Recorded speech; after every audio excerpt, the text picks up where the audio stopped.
Loving Beyond Understanding is here to connect people with other people and to connect people with resources so that they know they're supported and they're not alone in the world. We focus on social support for LGBT folk. We put a lot of special effort into making sure that there's support and programs in rural communities because of the isolation there. It's just showing that Grand Junction, it's not the greatest accepting place, within Colorado, but there are hubs all around town that are safe for people to go to and that they can feel accepted.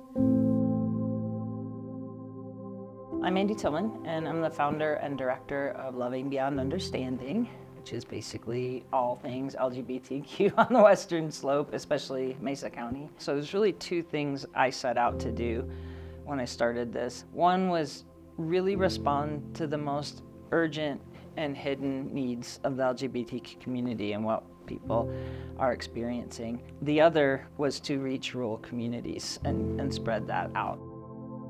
Colorado is a shield state, which means we do have a lot of good things here in Colorado, a lot because of One Colorado, a lot because of our current government and legislation. We're literally surrounded by some of the most unaffirming and unsafe states. Over 20% of trans and non-binary individuals have moved. Colorado being a shield state makes us look very attractive to those people. This work of centralizing what was already here, like Coffee with Queers and the Rainbow Closet, those were all things that had been started by amazing individuals in this community already. We kind of took them under the umbrella and funded and resourced them, and then we started getting bigger and bigger.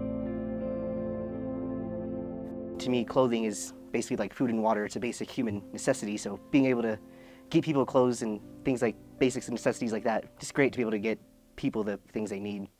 Yeah, because some people, when they are first coming out, they don't feel comfortable going to a store, the mall. So they come here and they don't feel judged and they can get whatever they want. So I'm Taylor Rubacaba. I use he, him pronouns. I work with Loving Beyond Understanding, and I started the Rainbow Closet back around 2016, and it's been running strong ever since. Thanks, of course, with help with Marcella and everyone else around. I'm Marcella Ayon. When I was going to stores, I needed a friend to go out with me. I didn't feel comfortable. So it is important to have a place like this because they feel identified. People who is LGBTQ, they feel like this is a safe area for us. Just had this idea that for trans individuals especially, trying to figure out a system that people can just donate their whole closet and get a whole bunch of clothes back of clothes they actually want. Because a really big issue is kind of sometimes finding money to kind of redo your closet to find the right gender affirming clothes that match their identity. It's a safe place for LGBT people. They don't have to worry about being discriminated against. Don't have to worry about weird looks going into the store. Especially for some of those that are just recently out. That's one of the hardest things is being able to feel comfortable going into a men's section in the store. That can be really scary for some people sometimes. My opinion with Grand Junction, growing up here, for a while, when I first came out, it seemed like it was definitely getting better. It wasn't the most accepting still, but it was kind of getting out of that 1950s kind of American mindset of no one can really be gay. There's still a lot more work to do. It's on that track to being a better place.